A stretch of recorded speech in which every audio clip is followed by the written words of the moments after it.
Hey everyone, welcome to Homes for Beginners, where I show you how to do repairs around the house yourself. In this video here, I'll be showing you how to make a wooden slat platform.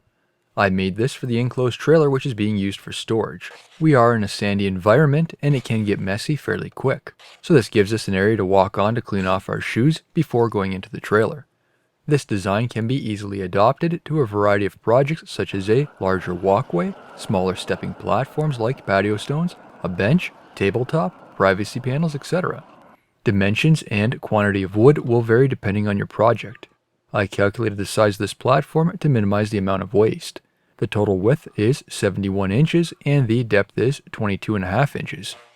For this I'm mainly using 2x2s, that's the nominal size, and its actual size is 1.5 by 1.5 inches. Therefore the depth of the platform will be based on multiples of 1.5 inch boards put together.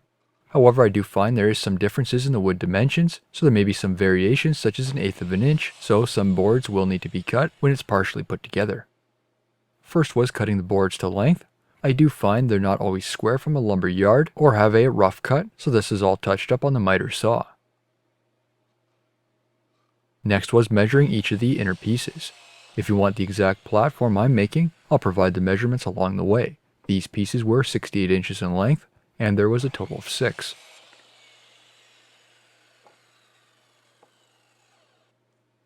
Next is cutting the spacer blocks in between each of the slats. I need a total of 28 spacers, they're 3.5 inches in length.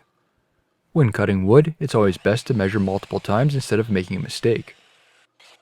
I used the shortest pieces, which couldn't be used for anything else, to make the spacers, reducing the amount of waste. I haven't cut the outer perimeter boards yet, but I have put together a rough mock-up to determine the finalized measurements. It's held together with a bar clamp to ensure there's no spaces between the slats and spacer blocks. These spacer blocks will be screwed into place for a smoother look. Next is cutting the 2x4s for the bottom. They are 22.5 inches in length. Only 2 are needed. The platform will have 1.5 inch space at the bottom, so it's not directly on the ground, and these 2x4s also serve as a way to fasten in the slats. Next is the 2x6s, serving the same purpose as the 2x4s and are the same length. These will be located on the outside of the platform. None of the wood is treated. I will be applying my own treatment, which you'll see further on in the video. With the miter saw, set it to a 45-degree angle. This can be referenced using a speed square, as the factory presets can sometimes be off. Now is cutting the perimeter boards. First is the side boards, make the first cuts, and then measure over from the cut on the inner edge. I'm starting at the 1 inch increment, as clipping on the tape measure can be hard on the inside edge. Just make sure you add 1 inch to the final measurement when doing this. The inside measurement is 19.5 inches, but I would need to make the mark at 20.5 inches. The same 45-degree cuts are made on the longer boards. Make the first cut on the one side. The measurement is already known from the previous longer slats. In order to keep the tape measure in place at the 1 inch increment, I'm using a clamp. Then make the final cuts. With the wood having a rougher finish, I gave everything a quick sand using a handheld sander with 220 grit sandpaper. This will remove any sticking up fibers and clean the edges. Before the platform gets assembled, next is the wood treatment. For this I'm using the band method. I had shown this method on the deck boards in a previous video. This is a great way of treating wood as you don't have to worry about peeling stain. This provides a great barrier against moisture, is insect resistant, and has minimal maintenance. If you're looking for more info on this method, be sure to check out my other video.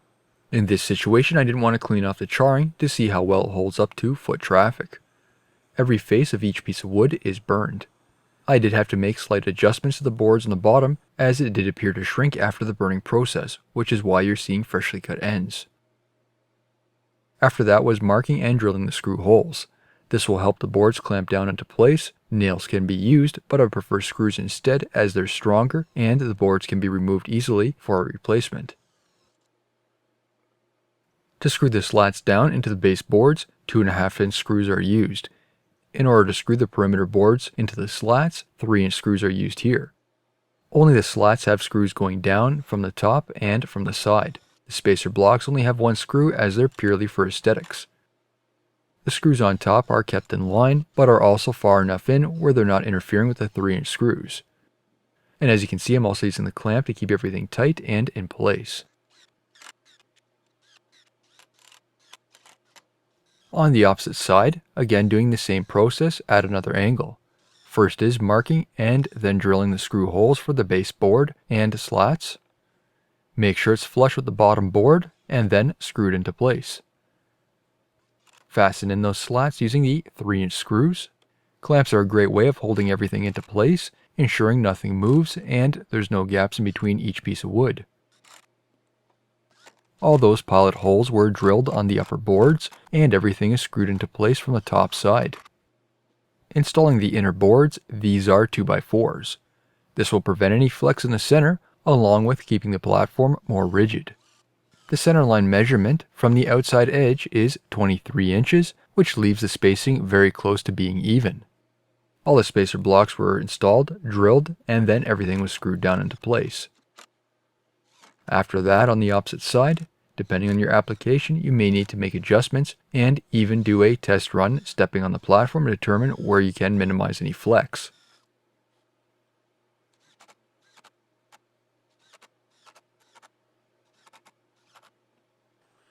Before the final treatment, now is touching up the freshly cut ends with a torch.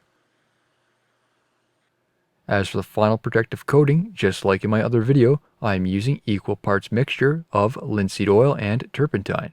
The linseed oil is dumped into a metal bowl, then heated up using a torch to improve its flow and helps it soak into the wood. Once it's boiled, turn the torch off and add an equal amount of turpentine. This would be a 50-50 mixture. Using a brush, apply it to the wood. The turpentine will thin out the oil, also helping it absorb and improve drying time. Apply the oil to every surface of the wood. It does soak into the wood quite quickly, so apply a heavy amount. You'll notice strong odor, which is normal, and this will typically disappear after a week. Flip it over and apply the oil to the opposite side. This project was done about a year ago, so you're able to see how it's worn over that 1-year period. I did apply a second coat over the next year as preventative maintenance. It's not mandatory, but does help further preserve the wood. This charred finish did last for quite a while with the heavy traffic, and being exposed to sand, it can be very abrasive on wood. It's held up extremely well. After that second coat of linseed oil, this finish did darken up again, just like the deck, and the worn, charred areas did blend in with the rest of the finish. If you found this video helpful, please don't forget to give it a like and drop a comment below. Don't forget to subscribe to my channel for more home DIY videos. Thank you for watching.